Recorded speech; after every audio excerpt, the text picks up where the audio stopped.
What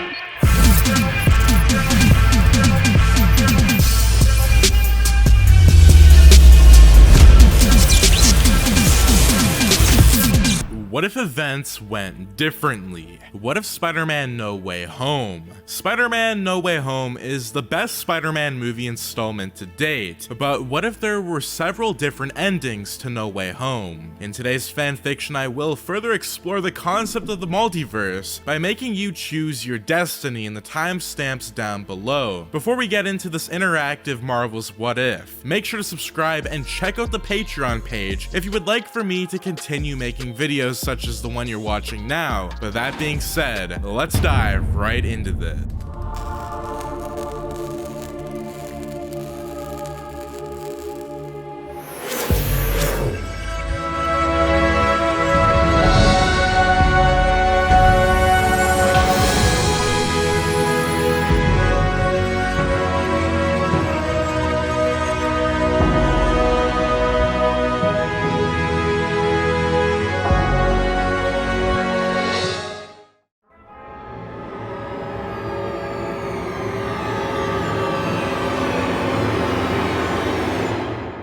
What if Tom Holland's Spider-Man killed the Green Goblin? Most of the villains were already defeated and cured, as Doctor Strange struggled to contain the unleashed spell from the Goblin's bomb. Tom's Spider-Man eventually confronted the Goblin. Both engaged in a fierce battle before the Goblin was defeated. Tom then took the Goblin's glider and wanted to pierce the Goblin. The death of Aunt May and his failure to save her on time enraged Tom. In the original timeline, Tobey's Spider-Man arrived on time and managed to stop Tom Holland's Peter from killing the Green Goblin. But this time, he was already too late. Peter took the Goblin's glider and stabbed him in the stomach as Tobey Maguire's Peter Parker had arrived. The Goblin taunted Tom and said that he finally shown his true colors as Spider-Man, as a killer just like him. Andrew's Peter arrived and wanted to fling the cure to the other Peter, but he saw the Goblin was already lifeless, lying on the ground. Peter then dropped to his knees and was a little conflicted about what happened. A part of him felt satisfied for exacting his revenge for Aunt May's death, but another part of him felt that he's betrayed the hero's conduct of not killing anyone. He wondered if Tony Stark would be proud of him or disgusted by his actions. Tom's Peter then started crying before Tobey, and Andrew consulted him. They said that while he can't behold his emotions, Tom would have to live with the guilt and vowed not to kill anyone else after this. Let the Goblin's death be the final sin.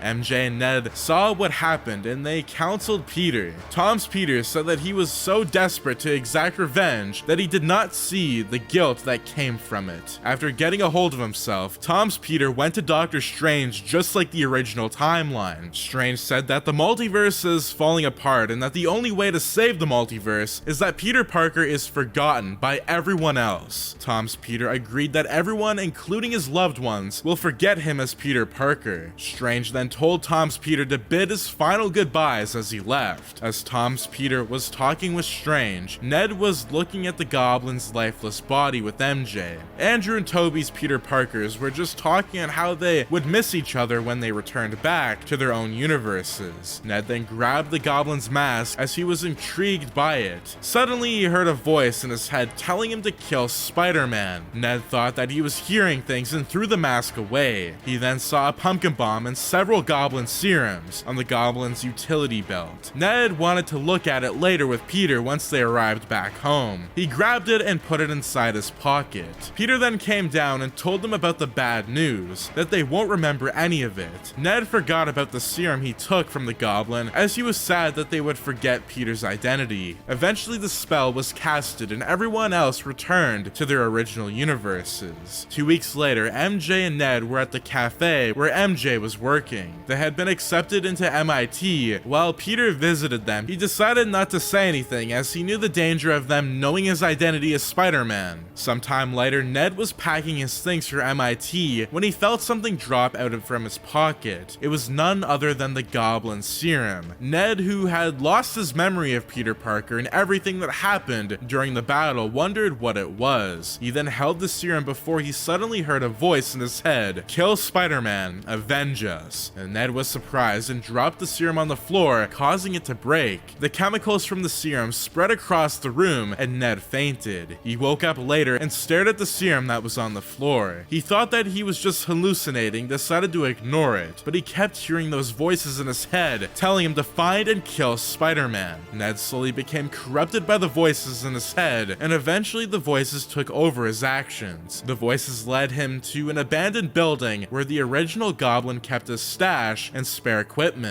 When Peter Parker was originally creating a cure for the villains, Ned started working out more and trained himself to be fit to carry the mantle of the Goblin. Peter Parker, meanwhile, continued his superhero fighting duties by arresting small-time crooks. But the world doesn't know who Peter Parker is already. He was still living with the guilt of killing the Goblin, but decided to live with it. Peter was also balancing life between his studies and superhero duties. A few months later, after the incident of No Way Home, Peter was already in university. He was still observing Ned and MJ from a distance, but he didn't approach them. Meanwhile, Ned looked slimmer and fitter. One night, Peter was listening to the police radio when they reported that a man was wearing a Halloween suit, flying across town and terrorizing the town's people. Peter donned his Spider-Man suit and swung to the same location. He was surprised to see the Goblin with his modified glider there. Peter called for the Goblin, in which the Goblin laughed. He said that he wasn't the Goblin, but he was the Hobgoblin instead. Peter then started battling with the Hobgoblin. Being a more experienced fighter than the Hobgoblin, Spider-Man easily defeats the Hobgoblin by webbing his glider and causing him to fall to the ground. Peter then wanted to remove the mask of the Hobgoblin, but not before Goblin threw a pumpkin bomb at Peter's direction, causing him to be stunned temporarily. The Hobgoblin fled after that.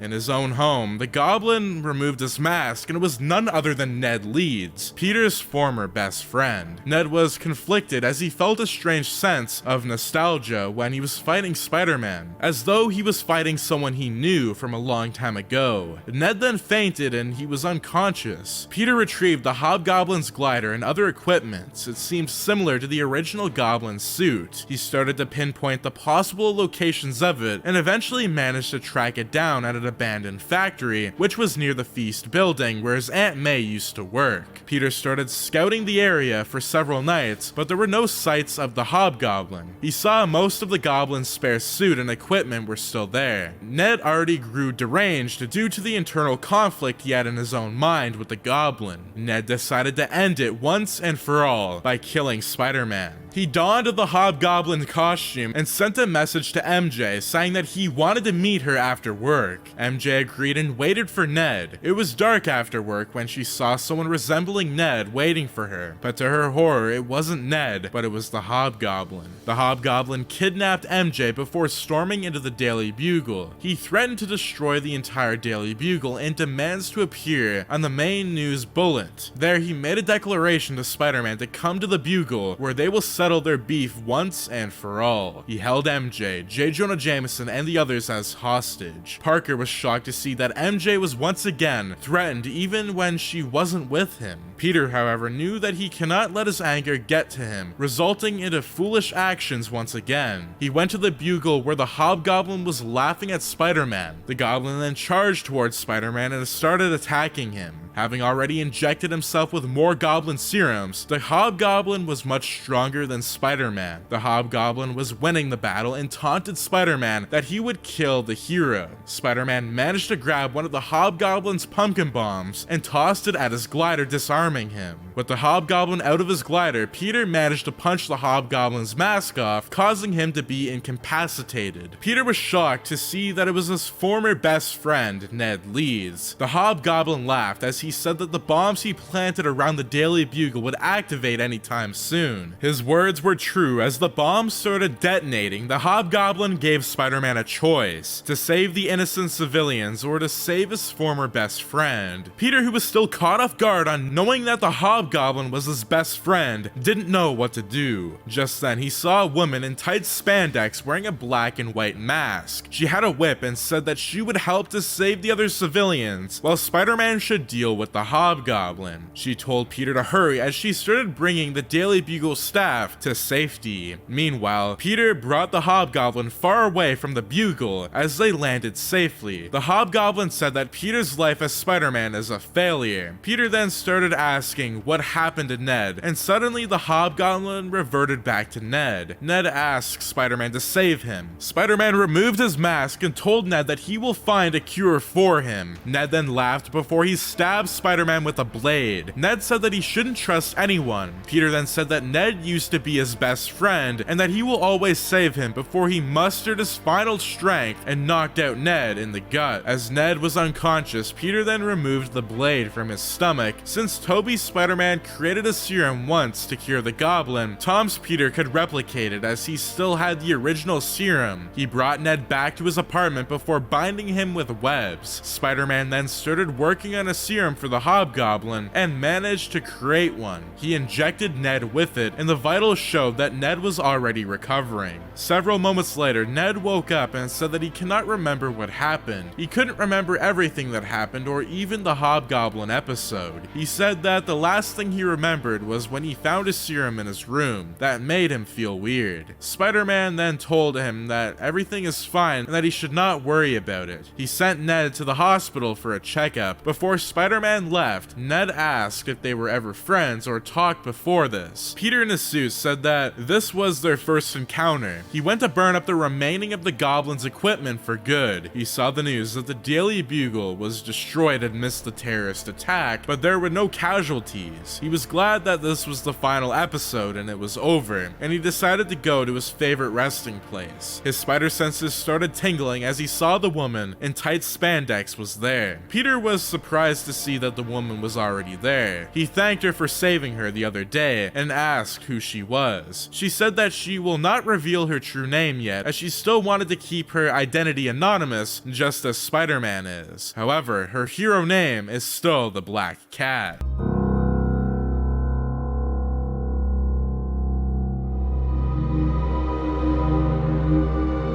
What if Andrew's Spider-Man had died? As they were battling and curing the villains, Tom's Spider-Man faced off with the Goblin. The Goblin had just detonated the box holding the spell, causing the multiverse to be in danger. Tom's Peter was filled with vengeance. He wanted to kill the Goblin for what he did to his Aunt May. As he grabbed the Goblin's glider, instead of Tobey Maguire's Spider-Man arriving to save him, it was Andrew's Spider-Man. Andrew's Peter said that they are not killers, and that if he does kill the Goblin, it will not bring back his Aunt May. Andrew was then stabbed in the back, and then the Goblin detonated a pumpkin bomb. Andrew's Spider-Man mustered his last strength and pushed Tom's Peter away as he shielded him from the explosion. Tobey's Spider-Man quickly swung to save them and brought them to safety, but it was already too late. The explosion caused the knife to pierce Andrew's heart, and the explosion caused the damage to be more severe. The Goblin was destroyed as his body was caught in the middle of the explosion. Tom's Peter blamed himself, but Andrew's Spider-Man said that it was okay. What matters was that he was not a killer, and those hardships will shape him to be a better Spider-Man. As Andrew's Peter laid down dead, Tom and Tobey mourned his death. Tom's Peter then told Strange that he wanted to bring back the body of Andrew's Peter to his own universe. He said that while each universe has their own Spider-Man, he wants to at least bring his body back, at least on his own, as a sign of respect. As the other villains in Tobey's Peter were transported back to their own universe, Tom's Peter brought Andrew's body and went into his own universe. Everything seemed identical as his own universe. Tom's Peter then decided to track down May Parker, as Andrew's Spider-Man also has a May Parker. May Parker was surprised to hear it at first, the news about another Spider-Man, and that Peter was Spider-Man. She cried when she knew that Peter has died. Tom's Peter said that Andrew's Spider-Man fought bravely to the end, and that he will carry his memories with him. As Tom's Peter was about to go back to his own universe, he saw on the news of criminals rampaging across the streets in a mechanical rhinoceros suit. Tom's Peter remembered on how Andrew said that he fought against someone named Rhino. Since there was no Spider-Man left in this universe, Tom's Peter decided to take out Rhino and to repay back what Andrew's Peter did for him. He swung to where Rhino was, Thanos. The nanotechnology of his suit helped to make quick work of Rhino. After beating Rhino, Tom's Peter then sent him to the cops, but then Peter's spider sense started tingling. He bravely evaded a poisonous dart that was shot towards him. The dart missed him but killed Rhino instead. Peter saw the man quickly running and he decided to pursue him. As the man escaped into an empty alleyway, he heard a man saying that Spider-Man has already upgraded his suit. Peter asked who, to which he saw two individuals appearing from the dark. One of them seemed to be similar to the Goblin, while the other man was in a neat suit. The man who looked like the Goblin said that he will kill Spider-Man and use his blood to cure him. That was the original plan, but he said that he felt even stronger and that he could live up to his father's expectations. When the man said that he was Norman Osborn, Peter understood that the Goblin of this universe was Norman's son. The man in the neat suit introduced himself as merely the Gentleman. The Goblin then attacked Peter as they both were involved in a heated battle. Peter's spider sense started tingling as he was caught off guard. A dart flew to his knee and paralyzed him temporarily. Another kick came from his back, hitting him as he fell to the ground. The Gentleman said that he knew that he couldn't play fair to defeat Spider-Man, so he hired a new goon. The man Peter was pursuing earlier introduced himself as Kraven the Hunter, a skilled hunter and prominent fighter. Kraven brought Peter up and started fighting with him. However, Peter's nanotechnology suit healed Peter, allowing him to resume combat. Peter, although weakened, knew that he didn't have much time until the portal of his own universe would close. If he doesn't hurry now, he will be trapped in this universe forever. Kraven eventually pursued Spider-Man and they both fought against each other. Peter then asked Kraven on what his intentions are of joining the Goblin. Kraven said that defeating Spider-Man would be his greatest hunt. The Goblin came from behind and wanted to pierce Spider-Man, but he dodged it. Realizing that he cannot win against both, Peter needed to separate the both of them and fight. He then activated his suit into instant kill mode, as that it would force both Goblin and Kraven to be cautious. Goblin and Kraven were unable to fight with Spider-Man as the instant kill mode made it more aggressive. Kraven also wanted to best Spider-Man on his own, while the Goblin wanted to kill as an act of vengeance. Spider-Man did not help him when he was on the verge of death. Kraven and the Goblin then fought with each other, much to the surprise of Spider-Man. Peter decided to retreat temporarily. When the villains knew about it, they pushed their differences aside and pursued Peter again. The poison from Kraven's dart earlier caused Peter to feel dizzy. Peter then started losing his consciousness, allowing Kraven to defeat him. As Kraven held Spider-Man, he wanted to remove the mask to reveal his identity, but the suit prevented him from doing so. The suit went into a defensive mode and electrocuted Kraven, stunning him. The AI in his suit told him to wake up, as Strange could not hold the portal any longer. Peter woke up and he saw that the Goblin and Kraven were trying to remove his mask. Peter then webbed the both of them up before the extra claws from his suit helped Peter to defeat them. He took Kraven's dart and shot a poison dart at him, causing him to fall asleep. While he still had the cure from the Goblin's madness that was created by Tobey's Spider-Man earlier, Peter decided to inject the same serum against Harry Osborn. The serum caused Harry to groan in pain, but he felt that his diseases started to subdue. His madness also went down. Peter then told the both of them that their actions were not worth it. Before he left, he then called Strange to open forth a portal and went back to his own universe. Moments later, the cops came and arrested both Kraven and Harry. Harry was already recovering thanks to the serum, but he was sent back to Ravencroft's institution as he was deemed still unstable. Kraven had the same fate and Peter returned back to his universe, and Strange eventually managed to contain the universe at the price of everyone losing their memory that Peter Parker was Spider-Man. Peter took too long at the other universe, and this was the only option to save the multiverse. Peter agreed to do so, and much of the original timeline would be the same. Peter would not reintroduce himself to Ned and MJ to save their future, while he continued being Spider-Man, except with the same suit. Sometime later, back in Andrew's universe, the Gentleman was disappointed that Harry, Rhino, and Kraven have failed, but he learned that there was another universe where there were other Spider-Man, and that since this universe's Spider-Man is temporarily gone, as he wasn't aware of the fate of Andrew's Spider-Man's death, the Gentleman looked at some files of some highly ranking criminals. One of them was none other than Mac Gargan.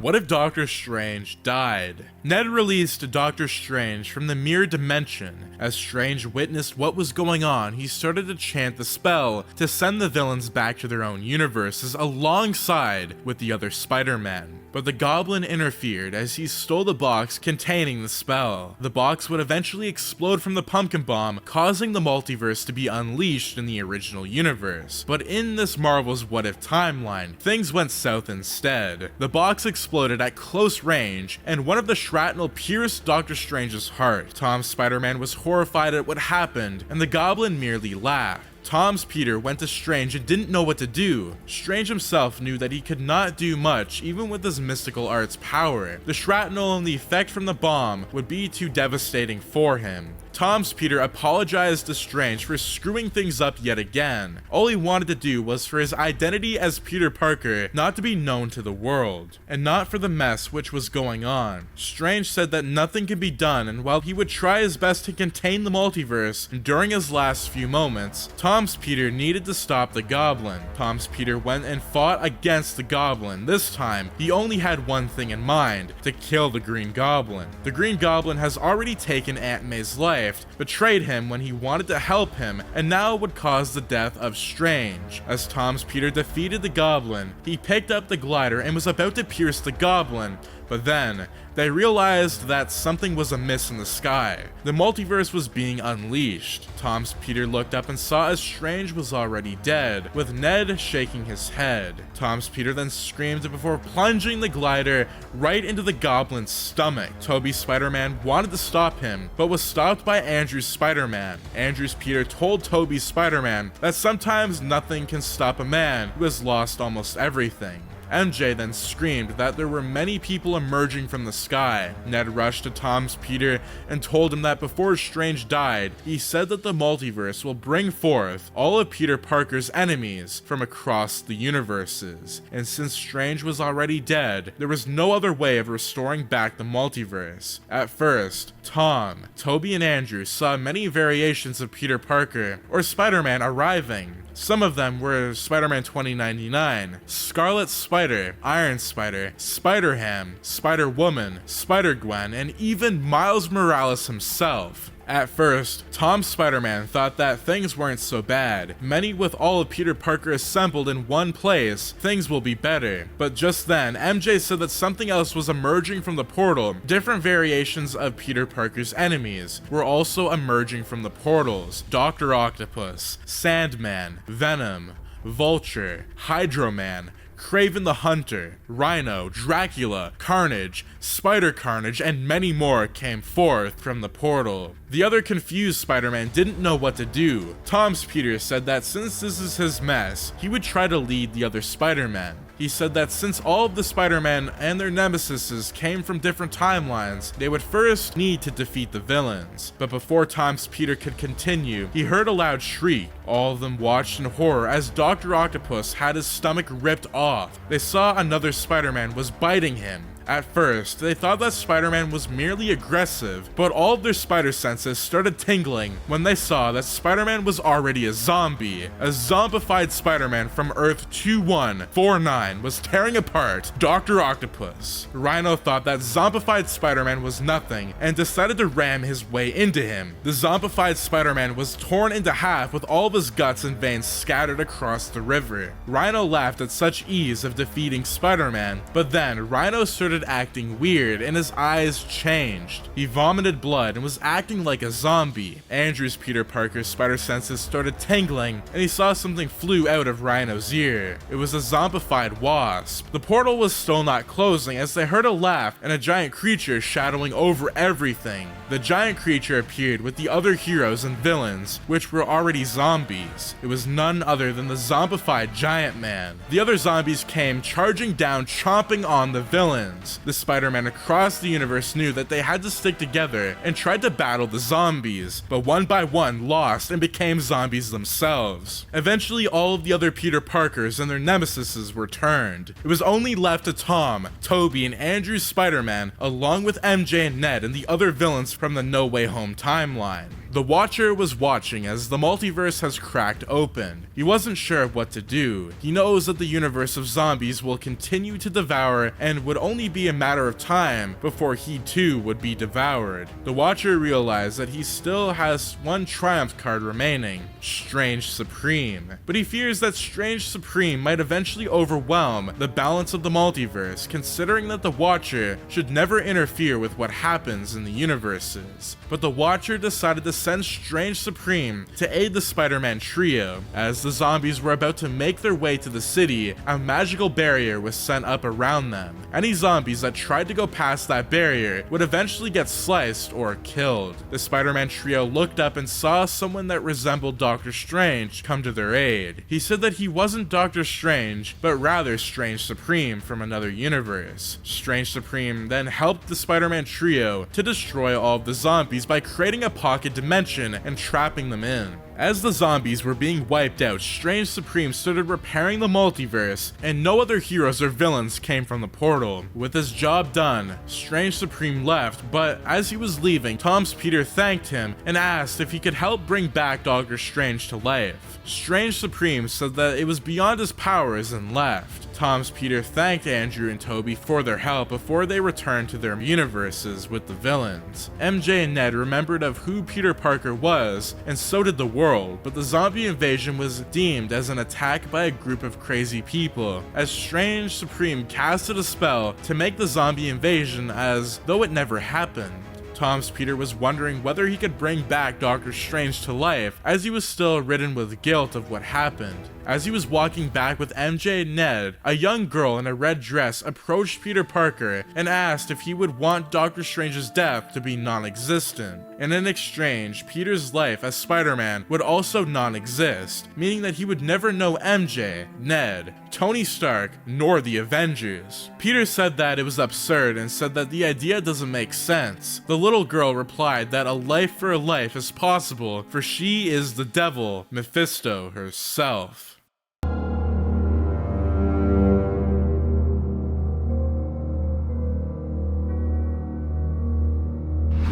What if Venom appears at the end of the battle?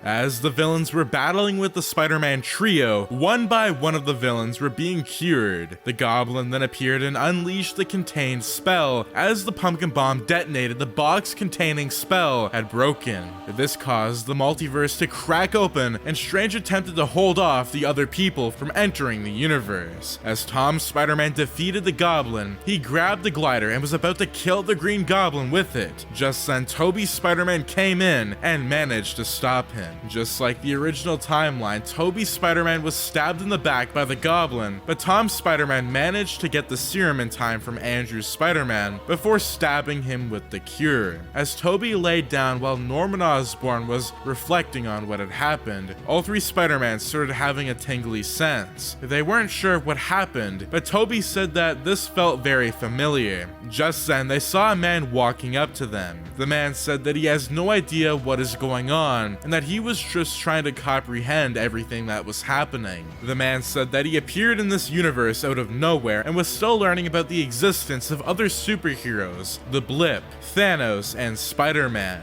All three Spider-Man looked at him and asked who he was. The man said that his name is Eddie Brock. Tobey's Spider-Man tried to get up and looked at Eddie. He seemed like he saw a ghost. Andrew Spider-Man and Tom Spider-Man asked who he was. Tobey said that he wasn't sure and that he only knew Eddie from his universe, which was possessed by Venom, but was killed. This caused Eddie Brock's Venom to be triggered and he became Venom. Venom then grabbed Tobey's Spider-Man and was about to kill him before Eddie managed to fight back. Eddie said that he should not kill other heroes, and that they agreed on this. Part of Venom's symbiote went onto Tobey and his suit turned black. His memories of having the black suit started haunting him. The time where he became corrupted made Tobey's Spider-Man scream. Andrew and Tom's Peter came to help him, but they were also corrupted by the symbiote. Tobey's Peter punched both of them away. Eddie was surprised at what happened. Tobey's suit transformed into black, and his wounds of being stabbed had healed. The other villains who were already cured could only watch in horror of what happened. Venom then looked around and said that he saw other villains except him. A corrupt Toby and Venom started attacking other villains, but Electro, Lizard, Sandman, and the Green Goblin were already useless as their powers have been cured. All that is left is a weakened Spider-Man duo and Dr. Octopus. Venom then lunged towards Andrew's Peter, while Toby's Peter fought against Tom and Dr. Octopus. Eddie tried to control Venom, but for some reason Venom seemed obsessed with eating both Spider-Man. Venom then continued battling while Strange was containing the multiverse. Andrew and Tom's Peter were combining their strength together to hold back Venom and Toby. Dr. Octopus brought MJ and Ned to safety together with Norman, Electro, Sandman, and the Lizard, who were already out of their powers. Venom then grabbed Tom's Peter, who was already injured and tired from the previous battle and was about to be consumed before Eddie managed to gain control back of Venom. Eddie then told him that he is weakened by sounds and fire. They needed to weaken or defeat Venom quickly, as he himself doesn't know what is going on with the symbiote. Venom then gained back control, but Tom webbed up his eyes. He then grabbed several metal around, like how Toby defeated Venom in Spider-Man 3. Tom Holland's Peter Parker started hitting all of the metal together to create a loud metal crack, clanking effect, which was defeating the symbiote. Toby's Peter and Eddie Brock were both groaning in pain. Andrew's Peter then webbed up one of the pillars before hitting Toby's Peter and Eddie Brock, knocking them out cold temporarily. The symbiote went away from Toby's Peter and went back onto Eddie and reunited with him. They both then heard a loud sound coming from the sky. Doctor Strange said that the multiverse is collapsing apart and that he could not hold it on any longer. Eddie recovered and apologized for what happened. He said he wasn't sure why Venom was so obsessed with Spider-Man. Just then they saw something huge and terrifying emerging from the multiverse portal, a being with white hair and having black clothing and a red spider mark in the center. He wielded a giant sword in his arms and he looked down on Earth. Doctor Strange used his magic to bind the being, but it was easily removed. The being said that he is Null, the entity that came into life upon the destruction of the cosmos and also the creator of all symbiotes. Eddie then started talking in his head that if Null was the creator of all symbiotes, that would indirectly make Null either Venom's ancestor or ruler. Eddie said that Venom needed to come out quick, as none of them would stand a chance against Null. Tom and Andrew's Spider-Man tried to attack Null, but were easily defeated. Null said that he was wandering across the cosmos after slaughtering his Celestials. He then decided to create the symbiotes and combine it with the Cosmo energies from one of the Celestials, eventually forming the planet Nowhere in the Guardians of the Galaxy. The symbiotes would eventually break free from Null's control when a rebellion happened on the symbiote hive, allowing the symbiotes to have a hive mind of their own. For example, Venom. Null then said that he saw a portal opening and felt the presence of one of his children. Venom there, seeing how he always wants the destruction of all races, Null decided to launch a full assault on Earth. He started summoning forth his armies of dragon symbiotes. Strange said that it isn't possible as Null doesn't know who Peter Parker is, and only those that knew would come through. Null laughed and said that the presence of its symbiote is more than enough. It defeated Strange and was about to stab him with a necro sword before both Andrew and Tom's Peter managed to save him. Strange said that Null's strength is even more devastating than of Thanos. Venom didn't want to emerge from Eddie, but Eddie convinced him that he can eat as many of the bad guys as he wants. Venom then transformed and approached the Spider-Man duo. He said that while his beef with them is far from away, there is more urgent issues. He decided to help them together with the other Spider-Man, including Toby's Peter, to defeat Null. Strange, meanwhile, started his spell back. A portal then opened and they saw that it was Wong. Wong, the new Sorcerer Supreme, told Strange and Tom's Peter that they should not have tampered with the multiverse. Wong said that it is too late and that the other heroes need to stop Null. In order to do that, he and the other sorcerers will chant the spell to restore the multiverse, but they needed time for it, which Venom and the rest needed to do. Wong, Strange, and the other sorcerers started chanting the spell. Venom, Tom's Peter, Toby, and Andrew's Spider-Man swing towards Null and his armies, which were already starting to come come down. Null was winning with ease and grabbed a hold of Venom. He said that Venom is just a weak symbiote who cannot defeat his true creator. Venom said that he does not need to defeat, but rather buy time. Venom slashed Null across the face before escaping from him. The spell to restore the multiverse was complete. Andrew and Toby started fading away as they were sent back to their own universe, while Electro, Dr. Octopus, Norman, Lizard, and Sandman also returned back. Null and his armies were also slowly sent back. He taunted them that he will soon find the Venom symbiote and destroy everything else, including this world. Null, together with the others, disappeared back into their own multiverse realm. Eddie Brock apologized for what happened with Venom and told Venom that he would have a long time talking with Venom of what happened. After the other heroes and villains were sent back and the multiverse was restored, Doctor Strange and Wong said that they needed to head back to the Sanctum Sanctorum immediately. The multiverse still needs to be fixed. Strange then warned Peter to avoid doing anything hasty. Peter reunited back with MJ and Ned, unlike the original timeline, where their memories were all gone this time. Thanks to Wong and the other sorcerers' help, they were able to prevent it from happening. MJ asked Peter on what he would do next. He replied that he would probably take some time off, and since nothing has changed, he would still continue being Spider-Man. Ned said that he will continue to support him, while MJ would be at his side. The trio then left at the scene, and Peter wondered of what would have happened if Null were to be victorious. And that is going to be our Spider-Man No Way Home interactive Marvel's What If. I really do hope that you enjoyed this Marvel's interactive What If, as there was 4 choices that had very different repercussions and outcomes, and I was really happy to show these outcomes and really talk about what would have happened in depth. I do hope you guys enjoyed these alternate endings of what would have happened, and do let me know what your favorite ending was for this What If of Spider-Man No Way Home. If you guys did enjoy this video, do make sure to subscribe, like, share, as it will help support and grow this channel severely. Again, I can't thank you enough for the support. It means so much to me. Recently, we've just been getting a lot more people in here, and it's just been crazy. But that being said, take care, and I hope to see you in the next fanfiction.